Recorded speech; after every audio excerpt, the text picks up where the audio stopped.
नमस्कार कहानी के चाहने वालों। आज की कहानी युगों से चली आ रही है, एक अमर प्रेम कहानी जो पीढ़ियों को पार करती है। चलिए राजा और रानी की महाकाव्य प्रेम कहानी में गोता लगाते हैं। राजा एक राजकुमार था, राजघराने में पैदा हुआ, उसके कंधों पर पूरे राज्य का बोझ था। लेकिन अपनी भव्य स्थिति के बावजूद उसका दिल कुछ और गहरा, कुछ सच्चा चाहता था। और फिर उसकी मुलाकात रानी से हुई।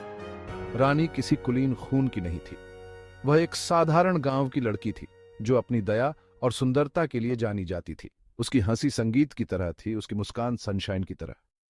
जब राजा ने उसे पहली बार देखा तो ऐसा लगा जैसे दुनिया रुक गई हो। उनकी निगाहें मिली और उसी पल उन्हें पता चल गया। उन्हें पता था कि उनका मिलन होना ही है। लेकिन उनका प्यार चुनौतियों से रहित नहीं था। राज्य, परंपराएं, एक्सपेक्टेशंस, ये सभी विशाल बाधाओं के रूप में खड़े थे। लेकिन राजा दृढ़ निश्चयी था।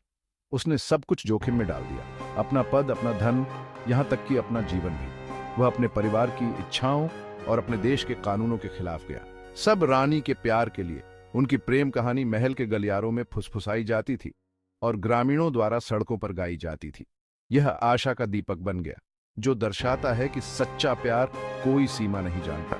राजा और रानी ने एक दूसरे पर अटूट विश्वास के साथ हर परीक्षा का सामना किया। उन्होंने साबित कर दिया कि प्यार केवल भव्य इशारों के बारे में नहीं है, बल्कि छोटे छोटे रोजमर्रा के मोमेंटों के बारे में भी है।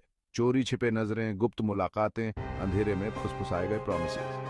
अंत में उनके प्यार की जीत हुई, इसलिए नहीं कि यह आसान था, बल्कि इसलिए कि यह इसके लायक था। राजा और रानी की प्रेम कहानी हमें याद दिलाती है कि प्यार सबसे बड़ी ताकत है। यह किंगडमों को जीत सकता है, बाधाओं को तोड़ सकता है और सभी बाधाओं के खिलाफ लोगों को एक साथ ला सकता है।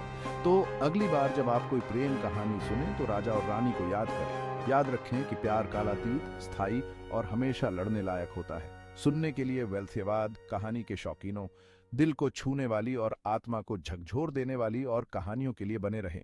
अगली बार तक प्यार में विश्वास करते रहें।